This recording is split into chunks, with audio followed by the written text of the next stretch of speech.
Someone just sent a message backstage that nobody expected. Oba Femi destroyed Brock Lesnar in a violent backstage assault, and then, in one of the most shocking moments WWE has captured on camera, Oba himself became the target. But here's the question that's keeping fans awake tonight: who was brutal enough to take down the guy who just took down Brock Lesnar? This is WWE Express, and if you want to understand the storyline implications of this moment and who's actually behind it, you need to subscribe to WWE and ring the notification bell right now for our latest updates, because we're about to break down one of the most important narrative developments in modern WWE storytelling. When you think about Oba Femi's rise through WWE, you have to understand that he's been presented as an unstoppable force. This is a performer who has been given the kind of dominant push that rarely happens in modern wrestling. He's been destroying elite-level competition. He's been presented as someone who can physically overwhelm literally anyone on the roster. And then he targets Brock Lesnar. That's not a random choice. That's a statement. That's saying that Oba is ready to challenge the absolute peak of WWE's physical hierarchy.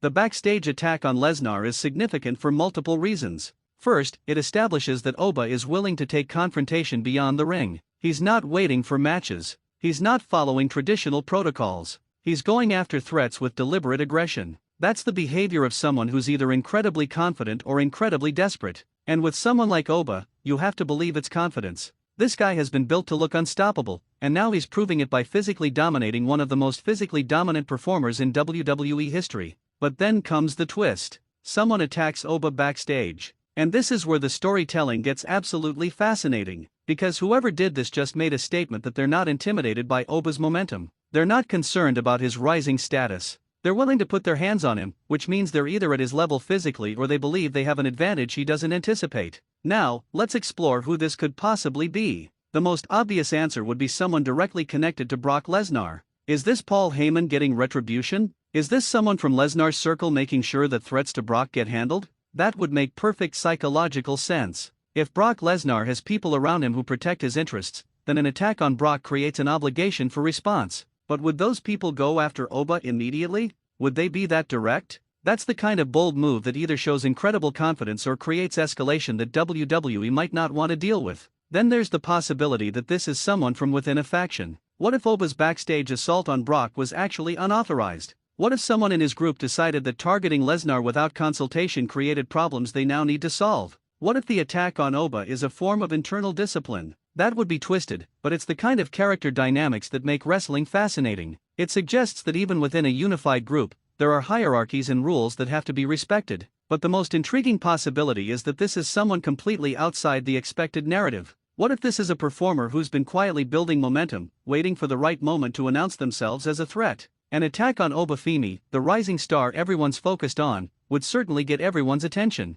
It would be the ultimate introduction for someone trying to break into the main event conversation. It would say to the entire locker room that they're not impressed by Oba's push, and they're willing to prove it physically. The psychological impact of this moment cannot be overstated. Oba Femi has been presented as dominant, but now the narrative shifts. He's no longer just the aggressor. He's also a victim. He's someone who can be targeted. And that changes everything about how audiences perceive him. Before, he was the threat. Now, he's also vulnerable. That vulnerability is actually incredibly valuable from a storytelling perspective because it gives him something to overcome. It gives him a reason to pursue whoever did this. It creates urgency in his character arc. When you attack someone as dominant as Oba Femi, you're essentially declaring war. You're saying that you're willing to escalate beyond the normal competitive landscape. You're personalizing things. And in wrestling, when things become personal, that's when the stakes get real. That's when characters stop thinking strategically and start thinking emotionally. That's when matches become brutal and unpredictable.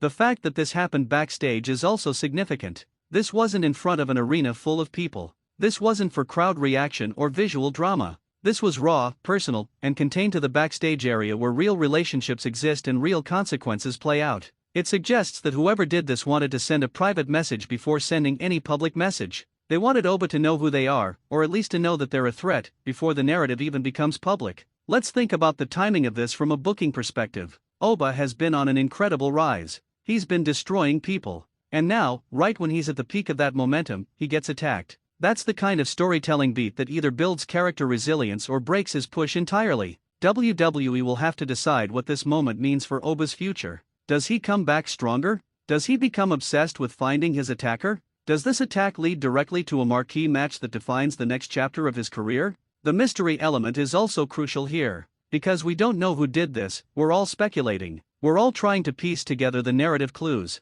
That's engagement. That's the kind of storytelling that makes people tune in to the next episode. Because everyone wants to know the answer. Everyone wants to see the reveal. Everyone wants to understand how this fits into the larger picture of WWE storytelling. From a character perspective, Oba Femi becomes more interesting the moment he's attacked. He's no longer just a dominant force. He's someone with a rival. He's someone with a mystery. He's someone with something to prove beyond just physical dominance. He has to prove that he belongs at the top despite being targeted, attacked, and disrespected by someone willing to put their hands on him. This is what separates great wrestling storylines from forgettable ones. It's not just about who's stronger. It's about who's willing to escalate, who has allies, who has motivation, and who has something at stake. Oba's backstage attack creates all of those elements simultaneously. It creates questions that only WWE can answer. The mystery attacker is probably someone we've already seen. It's probably someone in the roster who's been positioned in a way that makes this attack narratively possible. Maybe it's someone Oba has slighted.